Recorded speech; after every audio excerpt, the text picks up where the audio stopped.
All right, welcome to this explainer. Today we are diving right into the hard data that proves concepts like belonging and psychological safety aren't just, fluffy HR buzzwords. They are actually the ultimate drivers of revenue. So if you've ever thought soft skills simply don't belong on a balance sheet, well, prepare to have your mind totally changed. Let's kick things off with a pretty provocative question that really challenges traditional corporate thinking. Just think about your own organization for a second. What actually drives revenue growth more than a crystal clear business strategy, more than all your innovation activities, and honestly, even more than highly competent leadership? The usual answers are, what, better products, more aggressive sales tactics? Well, the surprising answer is a caring workplace. Extensive research from Great Place to Work, which analyzed literally tens of thousands of employee surveys, revealed that soft is actually incredibly hard-edged when it comes to business. A culture of care and trust out-predicts your standard strategic levers for top-line revenue growth, period. But to truly understand why this finding is such a massive game changer, we kind of have to look back at how we got here in the first place. Which brings us to Section 1, the evolution of labor, from expendable capital to stakeholders. In Arthur Miller's classic play, Death of a Salesman, the character Willy Loman gets fired after a lifetime of intense loyalty. In this moment of sheer desperation, he cries out, "You can't eat the orange and throw the peel away. A man is not a piece of fruit." For centuries, this was exactly how capital viewed labor. Workers were just an expendable resource, meant to be consumed for profit and then simply discarded the second the juice ran out.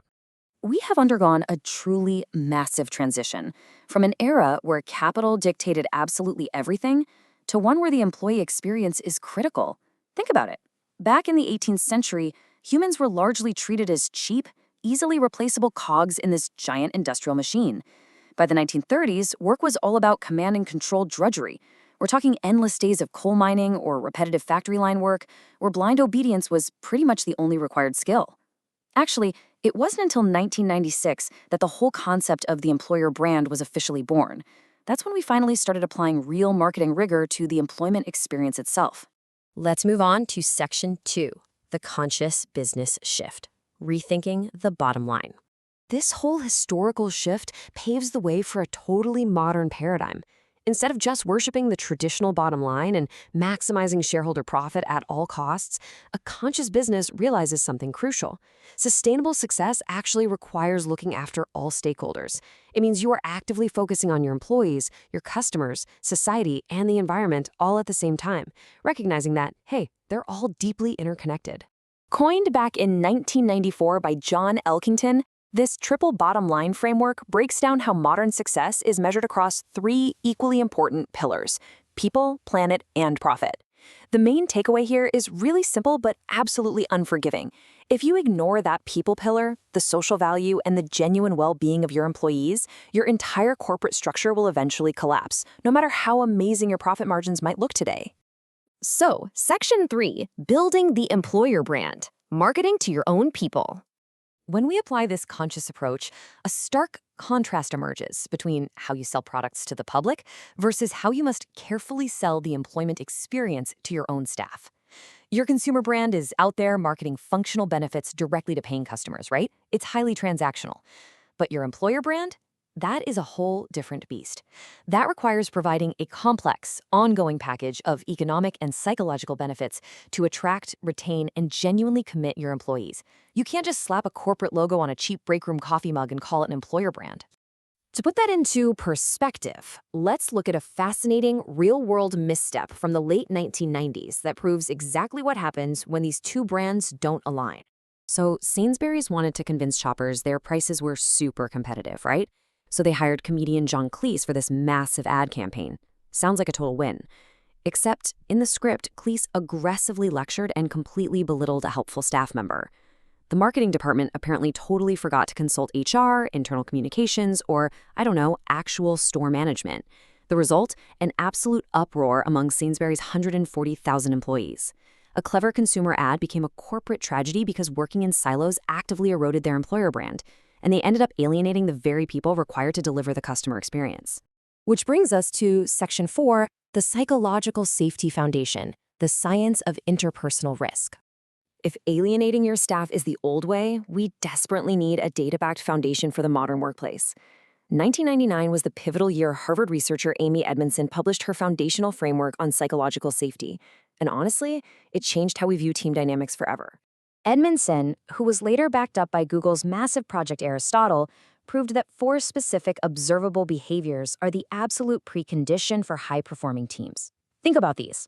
Asking questions when your knowledge is incomplete, openly admitting mistakes, offering ideas that might be totally wrong, and voicing concerns about team behavior. If your team members are too scared to take these interpersonal risks, your organization is literally flying blind. And psychological safety isn't just a vibe. It is a deliberate leadership response, especially when things go wrong. The old way treats a mistake as an individual failure that demands blame, instantly triggering defensive cover-ups and pointing fingers. We've all seen it. The safe way, however, treats a mistake as a system signal for learning and improvement. Ultimately, a leader's reaction to a failure dictates whether their team will ever admit a mistake to them again. The best part is we don't have to guess if a team feels safe. We can rigorously measure it. Using methodologies from groups like Sidestream, we can deploy perception surveys, like the Edmondson 7-item scale, and combine that with Kirkpatrick Level 3 observations.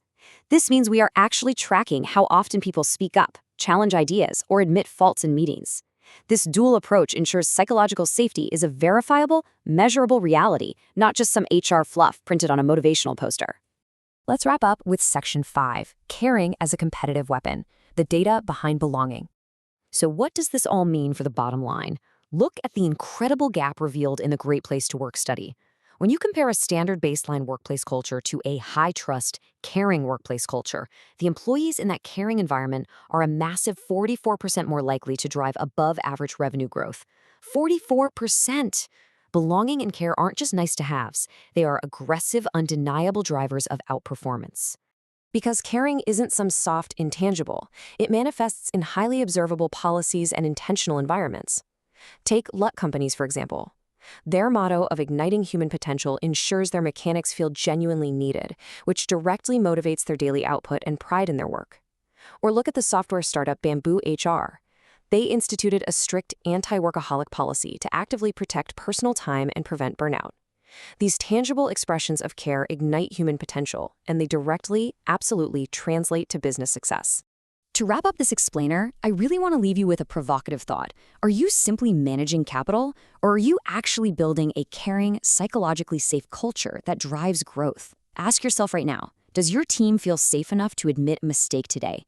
If the answer is no, well, you know exactly where your real work needs to begin. Thanks for exploring the hard science of soft skills with me.